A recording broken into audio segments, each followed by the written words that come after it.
महाशिवरात्रि की रात अगर ये दिख जाए तो समझो शिव साथ हैं।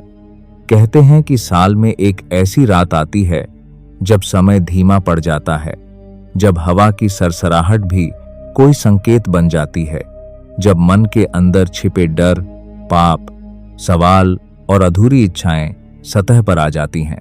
और वो रात है महाशिवरात्रि, जो समर्पित है स्वयं को, देवों के देव महादेव को, वो जो सृष्टि के संहारक भी हैं और करुणा के सागर भी, वो जो भस्म लगाते हैं लेकिन भक्त के आंसू देखकर पिघल भी जाते हैं। कहा जाता है कि इस रात धरती और ब्रह्मांड के बीच की दूरी कम हो जाती है, ऊर्जा का स्तर बढ़ जाता है और जो भी सच्चे मन से पुकारे उसे संकेत जरूर मिलता है।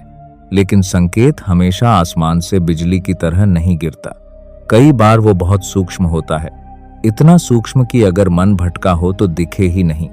इसीलिए आज मैं तुम्हें बताने जा रहा हूं वो संकेत, वो अनुभव, वो एहसास जो अगर महाशिवरात्रि की रात तुम्हें दिख जाए, महसूस हो जाए, तो समझ लेना कि शिव तुम्हारे साथ हैं, तुम्हारी सुन रहे हैं। पहला संकेत होता है अचानक गहरी शांति का उतर आना।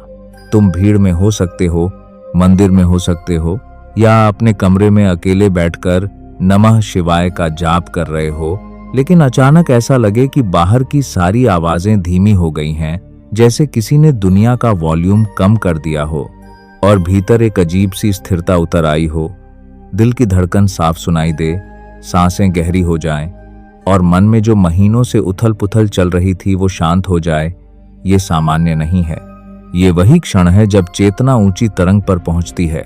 कहा जाता है कि महाशिवरात्रि की रात ऊर्जा का प्रवाह ऊपर की ओर होता है, इसलिए अगर बिना प्रयास ध्यान लगने लगे, आंखें बंद करते ही नीले या सफेद प्रकाश की झलक दिखे, या माथे के बीच हल्की सी गर्मी या दबाव महसूस है, तो इसे हल्के में मत लेना। इसे कई साधक तीसरे नेत्र की जागृति का स्पर्श मानते हैं और ये शिव तत्व का आशीर्वाद हो सकता है। दूसरा संकेत है बार त्रिशूल, नाग या चंद्रमा का दिखना।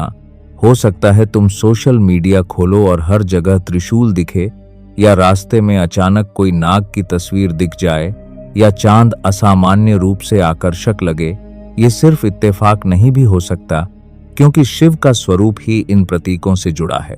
उनका त्रिशूल 3 गुणों पर नियंत्रण का प्रतीक है, उनका गले का नाग भय पर विजय का प्रतीक है, और जटा में विराजमान चंद्रमा मन पर नियंत्रण का।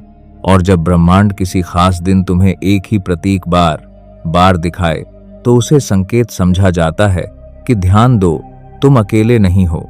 तीसरा संकेत है अचानक पुराने पाप या गलतियों का याद आना और दिल से पश्चाताप होना।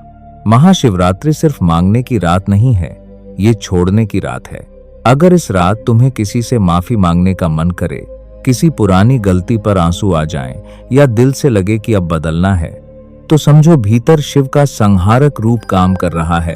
वो तुम्हारे अंदर के अहंकार, क्रोध, लालच को जला रहे हैं। जैसे वो भस्म रमाते हैं, वैसे ही तुम्हारे भीतर की नकारात्मकता को भस्म कर रहे हैं। चौथा संकेत है सपनों का बदल जाना।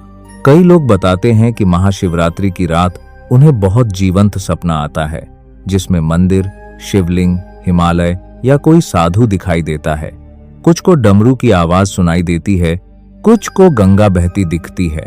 अगर ऐसा सपना सामान्य रूप से स्पष्ट हो और सुबह उठते ही याद रहे, तो उसे यूं ही मत भूलो, क्योंकि अवचेतन मन उसी समय सबसे ज्यादा खुला होता है। और कहा जाता है कि शिव का निवास हिमालय और श्मशान दोनों में है, यानी वो जीवन और मृत्यु के बीच की रेखा पर विराजमान है। और अगर तुम्हारे सपने में जीवन मृत्यु से जुड़ा कोई प्रतीक आए, तो समझना कि चेतना किसी गहरे स्तर को छू रही है। पांचवा संकेत है डर का अचानक खत्म हो जाना। हो सकता है तुम लंबे समय से किसी भय में जी रहे हो, भविष्य की चिंता, करियर का डर, रिश्ते का डर, लेकिन महाशिवरात्रि की रात अचानक एक विश्वास जन्म ले कि जो होगा अच्छा होगा। एक अजीब सा साहस आ जाए, जैसे भीतर कोई कह रहा हो डर मत, मैं हूं। ये भावना बहुत शक्तिशाली होती है, क्योंकि शिव को भय का नाश करने वाला भी कहा जाता है। और जब भीतर से निर्भयता उठे तो उसे पहचानो। छठा संकेत है आंसुओं का अपने आप बहना बिना कारण। कई भक्त बताते हैं कि शिव नाम का जाप करते करते अचानक आंखों से आंसू बहने लगते हैं। कोई दुख नहीं, कोई खास विचार नहीं, फिर भी आंसू। इसे भक्ति का जागरण माना जाता है, जैसे भीतर की जमी हुई पीड़ा पिघल रही हो और शिव जो करुणा के सागर हैं, उस करुणा की लहर तुम्हें छू रही हो। सातवां संकेत है प्रकृति का अलग महसूस होना। हवा ठंडी और जीवंत लगे, चांद ज्यादा चमकीला लगे, रात सामान्य से गहरी लगे, जैसे अंधेरे में भी कोई उपस्थिति हो। कई लोग कहते हैं कि इस रात उन्हें लगता है जैसे कोई अदृश्य शक्ति पास खड़ी है, डराने के लिए नहीं बल्कि संरक्षण देने के लिए। और अगर उस एहसास में भय नहीं बल्कि सुरक्षा का भाव हो तो समझ लेना कि वो शिव तत्व का स्पर्श हो सकता है। लेकिन ध्यान रहे, हर संकेत का मतलब चमत्कार नहीं होता। कई बार मन भी खेल करता है, इसलिए सबसे बड़ा संकेत बाहर नहीं भीतर होता है।